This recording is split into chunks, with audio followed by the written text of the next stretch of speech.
Bonjour à tous et bienvenue sur cette nouvelle chaîne YouTube Pit Stop Conditioning qui n'est autre que le nom de mon entreprise qui est spécialisée dans la production de programmes, de formation ainsi que de suivi individualisé en préparation sportive et aussi en thérapie du mouvement. Je suis Erwan Gallier, préparateur physique et mental, et j'ai décidé de créer cette chaîne YouTube afin de vous partager mon expérience ainsi que mes connaissances dans les sciences du sport et notamment dans la préparation physique, la préparation mentale ainsi que la réhabilitation, c'est-à-dire comment retrouver les qualités physiques fonctionnelles d'un individu ayant subi une blessure ou une pathologie. Alors aujourd'hui on va s'intéresser à la question suivante: quelle est la différence entre mobilité et souplesse? La mobilité, c'est un terme en vogue actuellement dans le monde du sport, qu'on entend souvent et que de nombreuses personnes essaient de travailler, de réaliser à la salle de musculation ou autre. Cependant, voilà, ces deux termes sont assez peu, la définition de ces termes sont assez peu connues et font souvent l'objet d'idées reçues. C'est pourquoi donc l'objectif de cette vidéo va essayer de défaire les nombreuses idées reçues sur la mobilité et notamment la souplesse, pour vraiment remettre l'église au milieu du village et savoir exactement ce qu'est la mobilité ainsi que la souplesse, et voilà, quelle est l'interrelation entre les deux termes. Alors, qu'est-ce que la souplesse? La qualité de souplesse, elle se définit comme l'aptitude à réaliser de manière passive la plus grande amplitude possible de mouvement. C'est-à-dire qu'on est sur vraiment une qualité passive. Alors, ça s'assimile à par exemple un étirement d'au moins 2 minutes, pour vraiment avoir une tension mécanique pendant ces 2 minutes qui influe sur la propre structure du muscle, des fascias et plus généralement des tissus mous. Donc voilà, pour vraiment pouvoir développer la qualité de souplesse, on a besoin d'au moins 2 minutes de tension mécanique sur les tissus. Si on est sur des étirements moins longs, là on va être plus sur une sensation de bien-être, un retour au calme, voilà, ce que peuvent utiliser de nombreuses personnes. Autre chose, on a aussi toutes les techniques de respiration là, qui vont influencer le tonus musculaire de manière plus aiguë, c'est-à-dire voilà, de manière assez courte dans le temps. Donc voilà pour ce qui est de la souplesse, c'est-à-dire que c'est vraiment une qualité qui est différente, qui se différencie complètement de la mobilité par le caractère passif de son utilisation. Alors nous sommes au point culminant de cette vidéo, à savoir qu'est-ce que la mobilité, et on va y répondre maintenant. Alors la mobilité, c'est la capacité de réaliser une amplitude de mouvement la plus grande possible de manière active.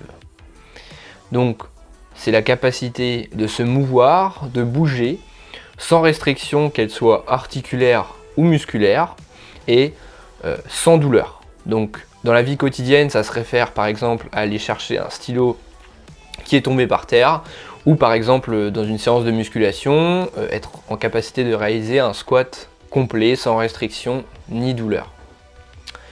Alors, la grande différence, et surtout la première différence entre la mobilité et la souplesse, c'est le caractère actif de la mobilité et le caractère passif de la souplesse.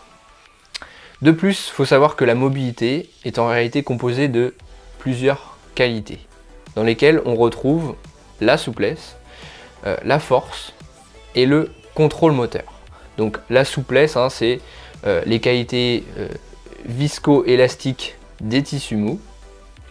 La force, donc, c'est la capacité de produire de la force dans les amplitudes extrêmes de mouvement. Et le contrôle moteur se réfère à la capacité du système nerveux à contrôler les mouvements du corps dans ces amplitudes extrêmes. Au niveau de ce qui limite l'amplitude et notamment la mobilité, on retrouve deux catégories. Prenons l'exemple d'un squat complet. Lors de la phase de descente, on va s'intéresser à la dorsiflexion de cheville, donc à l'articulation de la cheville. Lorsque j'arrive en amplitude complète, donc en squat complet, on va s'intéresser et on va se concentrer sur la sensation de notre cheville.